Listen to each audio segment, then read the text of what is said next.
Muy buenas. ¿Alguna vez al ver uno de esos buques enormes, de esos que parecen ciudades flotantes, uno se ha preguntado cómo es posible que esa mole de acero no solo flote, sino que domine la inmensidad del océano?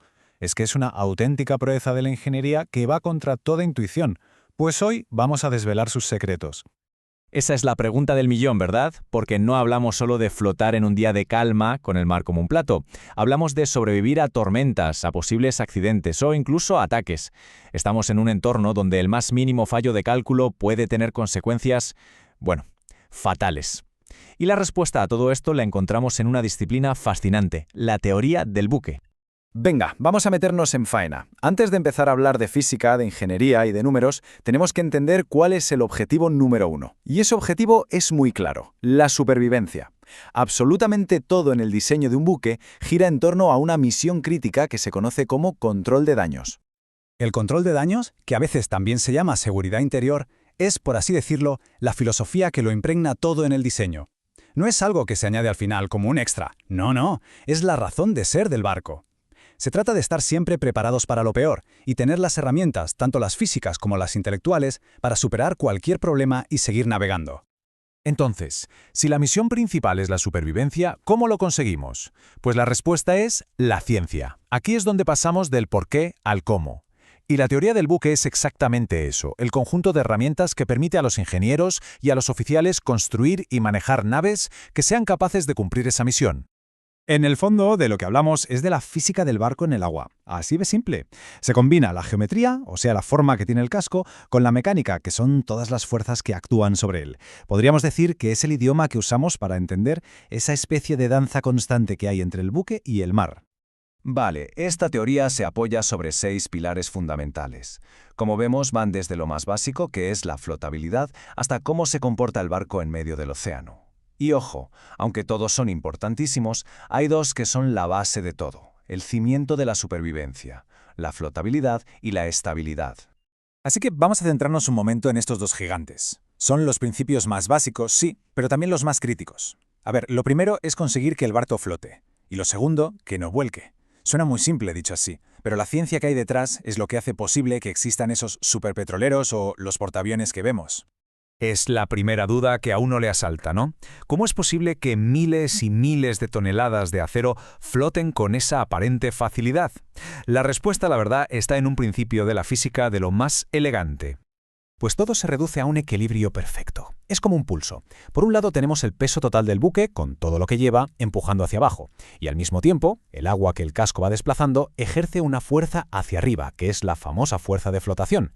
Cuando el barco está en calma, estas dos fuerzas son exactamente iguales. Se anulan. Y ese equilibrio perfecto es lo que lo mantiene en la superficie. Bien, pasemos al siguiente nivel del desafío, porque flotar, como quien dice, es solo la mitad del trabajo. El océano es un sitio muy dinámico, con olas, viento, que están empujando y zarandeando la nave sin parar. ¿Qué es lo que impide que una ola gigante simplemente la tumbe? Pues aquí es donde entra en juego la estabilidad. La estabilidad se puede imaginar como una especie de baile entre dos puntos clave. Por un lado, el centro de gravedad, que es el punto imaginario donde se concentra todo el peso del barco. Y por otro, el centro de empuje, que es el centro geométrico de la parte del casco que está bajo el agua. Cuando el barco se inclina, se escora, estos dos puntos se mueven y crean un juego de fuerzas que o bien lo vuelve a poner derecho, o bien, si el diseño no es el correcto, lo hace volcar. Y con esto volvemos a la misión principal, a la supervivencia. Porque lo más importante es que los cálculos de estabilidad no se hacen solo para el mal tiempo. Son absolutamente vitales para saber si un buque puede sobrevivir si tiene una brecha en el casco. O sea, ¿puede inundarse un compartimento y aún así el barco seguirá a flote y estable? La respuesta a esa pregunta es literalmente una cuestión de vida o muerte. Muy bien, ya hemos visto los dos pilares de la supervivencia. Ahora vamos a hacer un repaso rápido, pero con energía, por los otros 4 elementos, esos que convierten un simple casco que flota en un buque totalmente operativo.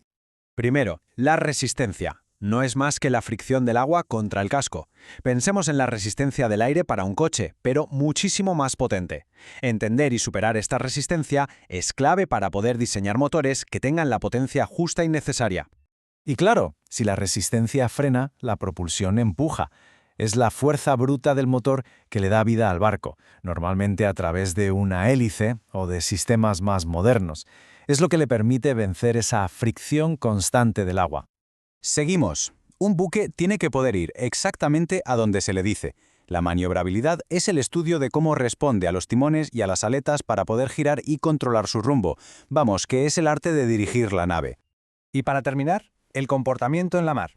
Aquí ya no se trata solo de no volcar, es cómo reacciona el barco a cada ola, cómo cabecea, cómo se balancea.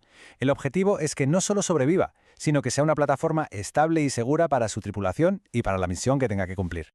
Bueno, ya hemos repasado los 6 pilares. Ahora cerramos el círculo.